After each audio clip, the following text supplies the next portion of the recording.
Hello friends, welcome to my channel. आज के इस वीडियो में हम लोग आरआरबी एनटीपीसी के एक और प्रीवियस ईयर क्वेश्चन पेपर को आपके साथ डिस्कस करेंगे, वो भी यूथ कंपटीशन टाइम्स की बुक के अकॉर्डिंग। और इसके पहले की वीडियोस में भी हमने आरआरबी एनटीपीसी के प्रीवियस ईयर क्वेश्चन पेपर्स को आपके साथ डिस्कस किया है। अगर अभी तक आपने उन वीडियोज़ को नहीं देखा है तो उन वीडियोज़ का लिंक आपको डिस्क्रिप्शन बॉक्स में मिल जाएगा, आप उसे जाके देख सकते हैं। तो बिना देरी किए चलिए आज का ये वीडियो स्टार्ट करते हैं। तो इससे पहले की वीडियो में हमने क्वेश्चन नंबर 50 तक को आपके साथ डिस्कस कर लिया था। आज हम लोग अपना डिस्कशन क्वेश्चन नंबर 51 से स्टार्ट करेंगे। तो क्वेश्चन नंबर 51 है, दो कथन दिए गए हैं। कथन 1 है, कुछ नोटबुक लैपटॉप है। कथन 2 है, सभी लैपटॉप वॉलेट है। निम्नलिखित में से कौन से निष्कर्ष सही है? निष्कर्ष ए है, कुछ वॉलेट नोटबुक है। निष्कर्ष बी है, कुछ लैपटॉप वॉलेट है। तो इस क्वेश्चन का सही जवाब है ऑप्शन ए और बी दोनों। ए और बी दोनों ही निष्कर्ष सही हैं। फिर क्वेश्चन नंबर 52, यदि एक निश्चित साधारण ब्याज की दर पर कोई धनराशि 5 वर्ष में स्वयं की दोगुनी हो जाती है तो साधारण ब्याज की उसी दर पर यह धनराशि 8 वर्ष बाद स्वयं की कितनी गुनी हो जाएगी? तो इस क्वेश्चन का सही जवाब है ऑप्शन बी, 2 होल 3/5 टाइम्स। फिर क्वेश्चन नंबर 53, इसका सही जवाब है ऑप्शन ए, 1/3। फिर क्वेश्चन नंबर 54, किसी विशेष कूट भाषा में कैलकुलेटर को ACCLLUTARO लिखा जाता है और हार्ट ब्रेक को EHRABTERK लिखा जाता है। उसी कूट भाषा में एक्सेट्रा को किस प्रकार लिखा जाएगा? तो इस क्वेश्चन का सही जवाब है ऑप्शन डी, KEESTKAR। फिर क्वेश्चन नंबर 55, दो सकेंद्रीय वृत्त बनाए गए हैं जिनमें आंतरिक वृत्त की त्रिज्या 6 सेंटीमीटर है तथा बाह्य वृत्त की त्रिज्या आंतरिक वृत्त की त्रिज्या से 50% अधिक है। दोनों वृत्तों के मध्य निर्मित वलय का क्षेत्रफल ज्ञात कीजिए। तो इस क्वेश्चन का सही जवाब है option A, 990 by 7 centimetre square. फिर क्वेश्चन नंबर 56, दिए गए समीकरण को हल कीजिए। 0.5 multiplied by 0.5 minus 0.5 divided by 5 divided by 0.5 equals to. तो इस क्वेश्चन का सही जवाब है ऑप्शन सी, 0.05। फिर क्वेश्चन नंबर 57, इनमें से किसे वर्ष 2021 में पद्म भूषण से सम्मानित नहीं किया गया? तो इस क्वेश्चन का सही जवाब है ऑप्शन डी, SP बालसुब्रमण्यम को। बालसुब्रमण्यम एक भारतीय पार्श्व गायक, अभिनेता, संगीत निर्देशक और फिल्म निर्माता थे। इन्होंने 6 बार सर्वश्रेष्ठ पार्श्व गायन के लिए राष्ट्रीय फिल्म पुरस्कार, आंध्र प्रदेश सरकार द्वारा 25 बार तेलुगु सिनेमा में नंदी पुरस्कार जीता था, लेकिन इन्हें अभी तक पद्म भूषण पुरस्कार प्राप्त नहीं हुआ है। फिर क्वेश्चन नंबर 58, उस अक्षर समूह का चयन करें जो निम्नलिखित सादृश्य में प्रश्न चिन्ह के स्थान पर आ सकता है। तो इस क्वेश्चन का सही जवाब है ऑप्शन ए, MZI। फिर क्वेश्चन नंबर 59, द्रव्यमान के आधार पर अमोनिया में नाइट्रोजन और हाइड्रोजन का अनुपात ज्ञात कीजिए। तो इस क्वेश्चन का सही जवाब है ऑप्शन बी, 14:3। अमोनिया हाइड्रोजन तथा नाइट्रोजन का एक यौगिक है जिसका रासायनिक सूत्र NH3 होता है। इसमें नाइट्रोजन और हाइड्रोजन का द्रव्यमान के आधार पर अनुपात 14:3 है। फिर क्वेश्चन नंबर 60, एक व्यक्ति की फोटो देखकर एक लड़की ने कहा, उसकी बेटी के चाचा की पत्नी मेरी माँ है। उस लड़की का फोटो में मौजूद व्यक्ति की माँ से क्या संबंध है? तो इस क्वेश्चन का सही जवाब है ऑप्शन सी, बेटे की बेटी है। फिर क्वेश्चन नंबर 61, पदार्थ को वर्गीकृत करने के लिए प्रारंभिक भारतीय दार्शनिकों द्वारा कितने मूल तत्वों का वर्णन किया गया है? तो इस क्वेश्चन का सही जवाब है ऑप्शन सी, 5। भारत के प्राचीन दार्शनिकों ने पदार्थ को 5 मूल तत्वों में वर्गीकृत किया है, जिसे पंच तत्व के नाम से जाना जाता है। और ये पंच तत्व वायु, पृथ्वी, अग्नि, जल और आकाश हैं। फिर क्वेश्चन नंबर 62, निम्नलिखित में से किस वनस्पति में पादप काय को जड़ों, तनों और पत्तियों में विभेदित नहीं किया जाता है? तो इस क्वेश्चन का सही जवाब है ऑप्शन सी, कारा को। कारा पादप को सामान्यतः शैवाल कहा जाता है। ये मुख्यतः जलीय पादप होते हैं। इसमें जल एवं अन्य चीजों के शरीर के एक से दूसरे स्थान में संवहन के लिए विशिष्ट संवहनी ऊतक नहीं पाए जाते हैं। यह पादप तथा पत्तों जैसी संरचना में विभाजित होता है। फिर क्वेश्चन नंबर 63, भारतीय संविधान के किस अनुच्छेद के अंतर्गत हिंदी को संघ की राजभाषा घोषित किया गया है? तो इस क्वेश्चन का सही जवाब है ऑप्शन बी, आर्टिकल 343(1) के अनुसार। भारतीय संविधान के अनुच्छेद 343(1) के अंतर्गत हिंदी को संघ की राजभाषा घोषित किया गया है। फिर क्वेश्चन नंबर 64, उस विकल्प का चयन करें जिसमें दी गई संख्याओं के समूह के बीच वही संबंध है जो दिए गए संख्या समूह में दी गई संख्याओं के बीच है। तो इस क्वेश्चन का सही जवाब है ऑप्शन ए, 18, 5 और 95। जिस प्रकार का संबंध 15, 7 और 110 के बीच में है, वही संबंध 18, 5 और 95 के बीच में भी है। फिर क्वेश्चन नंबर 65, रमा 1 घंटे में 36 बक्से पैक करती है। उसकी बहन को इतने ही बक्से पैक करने में 3 घंटे का समय लगता है। उन दोनों को एक साथ मिलकर इन 36 बक्सों को पैक करने में कितना समय लगेगा? तो इस क्वेश्चन का सही जवाब है ऑप्शन सी, 45 मिनट। फिर क्वेश्चन नंबर 66, दो संख्याओं का अनुपात 3:5 है और उनका एलसीएम 105 है। इन संख्याओं का अंतर ज्ञात कीजिए। तो इस क्वेश्चन का सही जवाब है ऑप्शन बी, 14। फिर क्वेश्चन नंबर 67, किस आंदोलन को भारत का पहला सविनय अवज्ञा आंदोलन कहा जाता है? तो इस क्वेश्चन का सही जवाब है ऑप्शन डी, चंपारण आंदोलन। चंपारण आंदोलन को भारत का पहला सविनय अवज्ञा आंदोलन कहा जाता है। यह आंदोलन गांधी जी के नेतृत्व में बिहार के चंपारण जिले में सन 1917 में एक सत्याग्रह के दौरान हुआ था। इसे चंपारण सत्याग्रह के नाम से भी जाना जाता है। यह आंदोलन नील की खेती के विरोध में अंग्रेजों के विरोध में हुआ था। फिर क्वेश्चन नंबर 68, दी गई आकृति बनाने के लिए आवश्यक सीधी रेखाओं की संख्या ज्ञात कीजिए। तो यहाँ पे ये डायग्राम दिया है और बताना है कि इस डायग्राम को बनाने के लिए कितने स्ट्रेट लाइंस की जरूरत होगी। तो इस क्वेश्चन का सही जवाब है ऑप्शन सी, 17।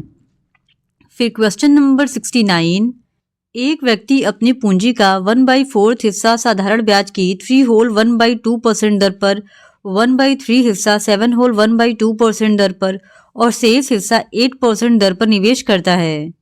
यदि प्राप्त वार्षिक साधारण ब्याज की राशि 2,576 रुपये है तो निवेशित पूंजी ज्ञात कीजिए।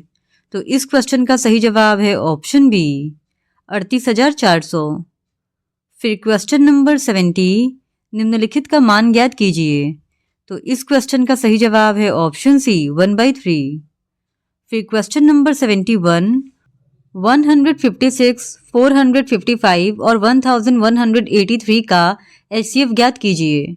तो इस क्वेश्चन का सही जवाब है ऑप्शन ए, 13। फिर क्वेश्चन नंबर 72, यदि x minus Y equals to 1 है तो x cube minus Y cube minus 3xy का मान ज्ञात कीजिए। तो इस क्वेश्चन का सही जवाब है ऑप्शन डी, 1। फिर क्वेश्चन नंबर 73, उस पद का चयन करें जो प्रश्न चिन्ह के स्थान पर आ सकता है। तो इस क्वेश्चन का सही जवाब है ऑप्शन डी, 62T17। फिर क्वेश्चन नंबर 74, भारत में प्रथम जनगणना का आयोजन कब किया गया था? तो इस क्वेश्चन का सही जवाब है ऑप्शन डी, 1872 में। भारत की प्रथम जनगणना 1872 ईस्वी में लॉर्ड मेयो के कार्यकाल में हुई थी और भारत की समकालीन जनगणना 1881 ईस्वी में लॉर्ड रिपन के कार्यकाल में हुई थी। और बात करें अगर स्वतंत्र भारत की पहली जनगणना की तो ये 1951 ईस्वी में हुई थी। फिर क्वेश्चन नंबर 75, पहली पीढ़ी की कंप्यूटर प्रणालियाँ किस पर आधारित थी? तो इस क्वेश्चन का सही जवाब है ऑप्शन सी, वैक्यूम ट्यूब पर आधारित थी।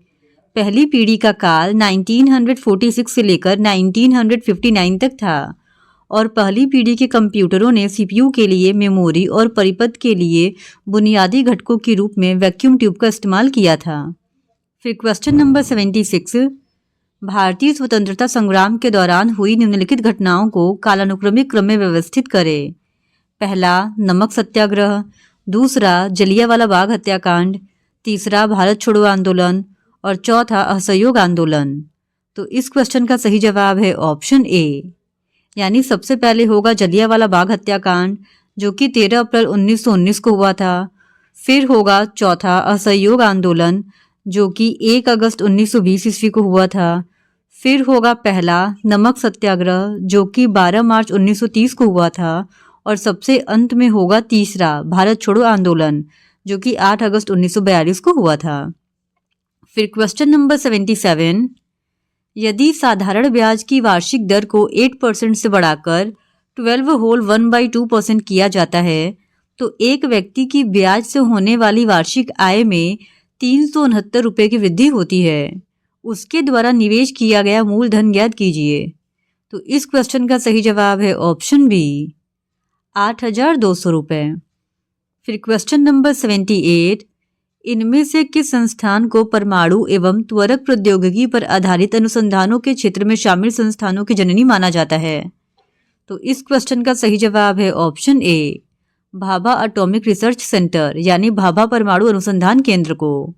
भाभा परमाणु अनुसंधान केंद्र को परमाणु एवं त्वरक प्रौद्योगिकी पर आधारित अनुसंधान के क्षेत्र में शामिल संस्थानों की जननी कहा जाता है। यह मुंबई में स्थित है और इसकी स्थापना डॉक्टर होमी जहांगीर भाभा ने किया था। फिर क्वेश्चन नंबर 79, भारत किस वर्ष संघाई कोऑपरेशन ऑर्गेनाइजेशन में शामिल हुआ था? तो इस क्वेश्चन का सही जवाब है ऑप्शन डी, 2017 में। भारत 2017 में संघाई कोऑपरेशन ऑर्गेनाइजेशन में शामिल हुआ था। फिर क्वेश्चन नंबर 80, 2011 की जनगणना के अनुसार भारत में जनसंख्या घनत्व कितना है? तो इस क्वेश्चन का सही जवाब है ऑप्शन डी, 382 व्यक्ति प्रति वर्ग किलोमीटर।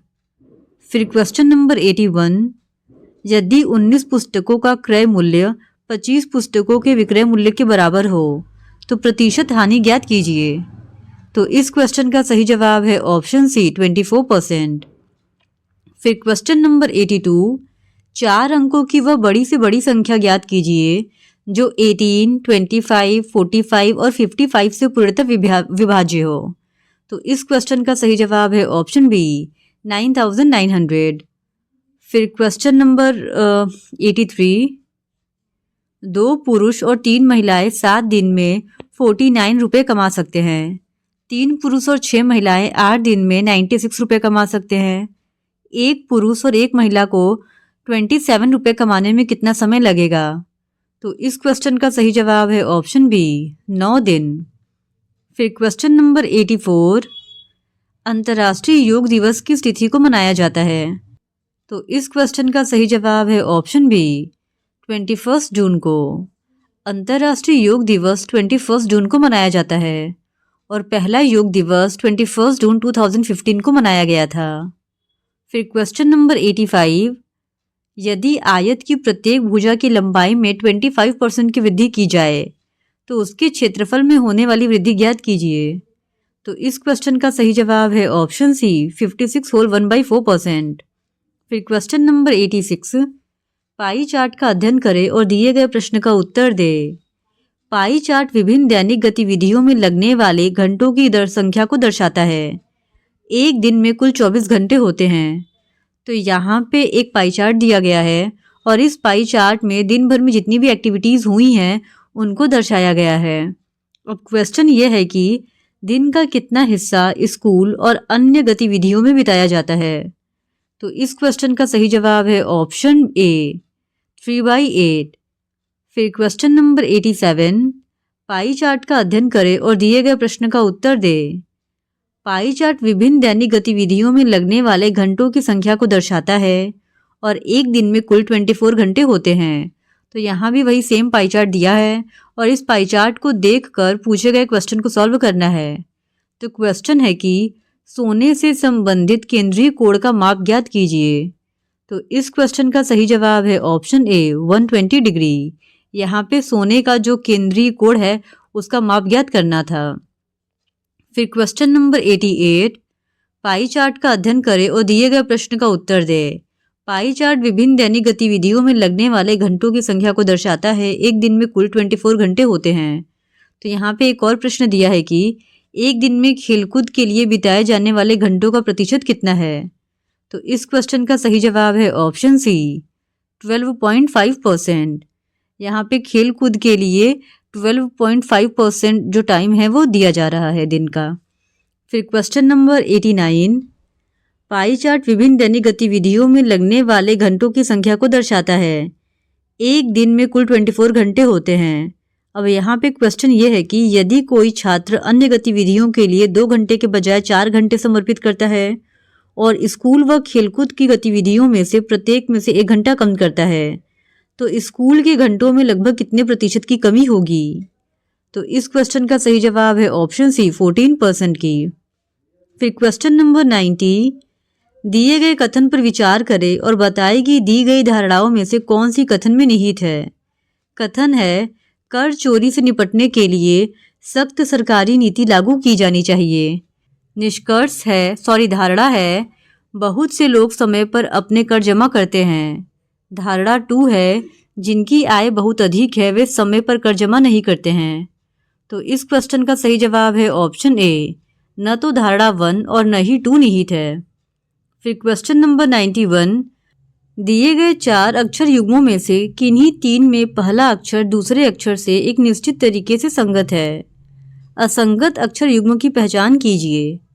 तो इस क्वेश्चन का सही जवाब है ऑप्शन बी NE। फिर क्वेश्चन नंबर 92, दिए गए कथनों और निष्कर्षों को ध्यानपूर्वक पढ़ें। कथनों में दी गई जानकारी को सत्य मानते हुए विचार करें, भले ही वह सामान्यतः ज्ञात तथ्यों से भिन्न प्रतीत होती हो, और बताएं कि दिए गए निष्कर्षों में से कौन से कथनों का तार्किक रूप से पालन करते हैं। तो कथन है कोई दर्पण धूप के चश्मे नहीं है, सभी दर्पण लेंस हैं। निष्कर्ष 1 है सभी धूप के चश्मे लेंस हैं। निष्कर्ष 2 है कुछ धूप के चश्मे लेंस हैं। तो इस क्वेश्चन का सही जवाब हो जाएगा ऑप्शन ए, यानी कि न तो निष्कर्ष 1 और न ही 2 पालन करता है। फिर क्वेश्चन नंबर 93, उस विकल्प का चयन करें जो निम्नलिखित श्रृंखला में प्रश्न चिन्ह के स्थान पर आ सकता है। तो यहाँ पे बताना है कि सीरीज में क्वेश्चन मार्क की जगह क्या आएगा। तो इस क्वेश्चन का सही जवाब हो जाएगा ऑप्शन बी KPU1। फिर क्वेश्चन नंबर 94, दिए गए विकल्पों में से असंगत विकल्प का चयन करें। तो यहाँ पे इन चारों ही ऑप्शंस में से बताना है कि कौन सा जो ऑप्शन है वो असंगत है, यानी कि बाकी 3 से अलग है। तो इस क्वेश्चन का सही जवाब है ऑप्शन ए, मिसाइल प्रक्षेप पथ। दिए गए ऑप्शंस में से जो ऑप्शन ए है वो तीनों से असंगत है, क्योंकि बाकी तीनों में औजार और उनका होने वाला उपयोग में संबंध बताया गया है, जबकि मिसाइल और प्रक्षेप पथ में ऐसा नहीं है। फिर क्वेश्चन नंबर 95, दिए गए पैटर्न का ध्यानपूर्वक अध्ययन करें और दिए गए विकल्पों में से उस संख्या का चयन करें जो इनमें प्रश्न चिन्ह के स्थान पर आ सकता है। तो इस क्वेश्चन का सही जवाब है ऑप्शन बी 162। फिर क्वेश्चन नंबर 96, एक मेज पर 6 व्यक्ति A, B, C, K, L और M एक दूसरे की ओर मुंह करके बैठे हैं। उनमें से 3 उत्तर की ओर और शेष दक्षिण की ओर मुंह करके बैठे हैं। A L के सम्मुख नहीं है जो किसी एक सिरे पर है, K मध्य स्थितियों में से किसी एक पर है और M के दाईं ओर ठीक बगल में बैठा है। C किसी एक सिरे पर है, A K के सम्मुख नहीं है, C और L एक ही तरफ है, B के दाईं ओर ठीक बगल में कौन बैठा है। तो इस क्वेश्चन का सही जवाब है ऑप्शन ए L, B के दाईं ओर ठीक बगल में L बैठा है। फिर क्वेश्चन नंबर 97, दिए गए विकल्पों में से असंगत विकल्प का चयन करें। तो इस क्वेश्चन का सही जवाब है ऑप्शन सी 343। फिर क्वेश्चन नंबर 98, उस संख्या का चयन करें जो निम्नलिखित श्रेणी में प्रश्न चिन्ह के स्थान पर आ सकता है। तो इस सीरीज में क्वेश्चन मार्क की जगह क्या आएगा ये बताना है। तो इस क्वेश्चन का सही जवाब है ऑप्शन डी 75।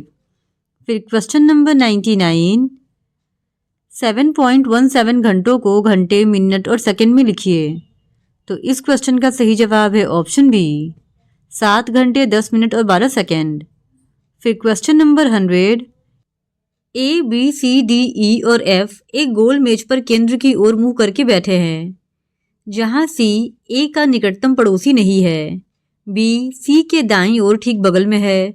यदि ई और एफ अपने स्थान आपस में बदल लेते हैं तो ई ए के बाईं ओर दूसरे स्थान पर होगा। डी एफ का निकटतम पड़ोसी है।